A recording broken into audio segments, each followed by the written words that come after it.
রামায়ণে বর্ণিত পুষ্পক বিমান এমন এক বিমান ছিল যার কথা শুনলে হয়রান হয় আজকের বিজ্ঞানও। এই বিমানের বিশ্লেষণ করলে উঠে আসে এমন কিছু গাণিতিক ও লজিক্যাল প্যারামিটার যা আধুনিক অ্যারোনটিক্স বা অ্যারোস্পেস ইঞ্জিনিয়ারিংয়ের মূল নীতির সঙ্গে হুবহু মিলে যায়। তাই বিজ্ঞান শুধুমাত্র একে কল্পনা বলেই উড়িয়ে দিতে পারে না। পুষ্পক বিমান ছিল ইতিহাসের প্রথম স্মার্ট এয়ারক্রাফট। কেন? প্রথমত, ভয়েস কমান্ড।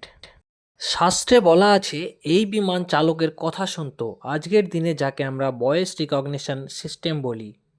এই বাক নিয়ন্ত্রিত চালনা ছাড়াও এই বিমান চালকের মনের কথা বুঝতে পারত।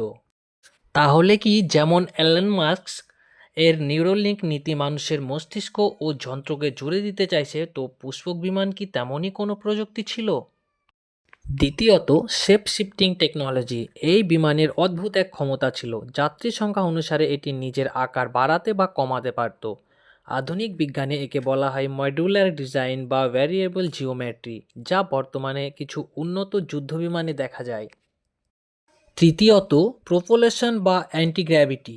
এর সবচেয়ে রহস্যময় বিষয় হলো এর জ্বালানি। ঋষি ভরদ্বাজের বিমানিকা শাস্ত্র অনুযায়ী এই যানগুলিতে প্রধানত দুই ধরনের জ্বালানি ব্যবহার করা হতো। প্রথমত পারদ বা মার্কারি, এবং দ্বিতীয়ত হলো সৌরশক্তি বা সোলার পাওয়ার। তবে গবেষকরা মনে করেন পারদকে উচ্চচাপে উত্তপ্ত করে এক ধরনের ঘূর্ণায়মান শক্তি তৈরি করা হতো, যাকে বিজ্ঞানের ভাষায় বলা হয় মার্কারি ভর্টেক্স ইঞ্জিন। এটি আজকের দিনের অ্যান্টিগ্র্যাভিটি টেকনোলজি, যা মহাকাশ বলকে উপেক্ষা করে অতি দ্রুত উঠতে পারত।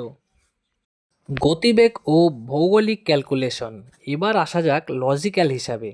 বর্তমানে লঙ্কা বা শ্রীলঙ্কা থেকে অযোধ্যার দূরত্ব প্রায় 2500 কিলোমিটার, যা রামায়ণে বর্ণিত ভৌগোলিক আকাশ ম্যাপের সাথে হুবহু মিলে যায়।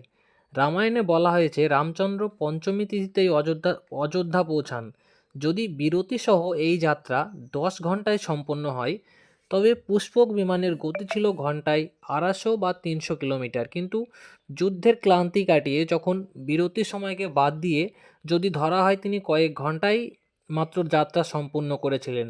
অর্থাৎ এই বিমানের গতি ছিল 1000 কিলোমিটার পার ঘন্টা বা তারও বেশি, যা আধুনিক জেট এয়ারলাইনারের গতির সঙ্গে হুবহু মিলে যায়। অদৃশ্যকরণ বা স্টেলথ। লঙ্কার যুদ্ধে মেঘনাদ আকাশ থেকে অদৃশ্য হয়ে যুদ্ধ করতে পারত। আজ আমরা একে বলি স্টিলথ টেকনোলজি। বিমানে থাকা বিশেষ এক দর্পণ বা লেন্স সূর্যের আলোকের প্রভাবে এমনভাবে প্রতিসরিত বা রিফ্লেক্ট করত, যা র্যাডার তো দূরের কথা, খালি চোখেও তা দেখা যেত না। একেই কি আমরা আজকের দিনে অপটিক্যাল ক্লকিং বলতে পারি? হয়তো আমাদের পূর্বপুরুষরা এমন কিছু জানতেন যা আমরা আজ নতুন করে আবিষ্কার করছি। রামায়ণের এই বর্ণনাগুলো কেবল গল্প নয়, বরং এগুলো এক উন্নত গাণিতিক ও জ্যামিতিক চেতনার প্রতিফলন। আপনার কি মনে হয়, পুষ্পক বিমান কি শুধুই রূপকথা, নাকি প্রাচীন ভারতের এমন গোপন ইঞ্জিনিয়ারিং যা যা আমরা জানি না? কমেন্টে জানাতে ভুলবেন না।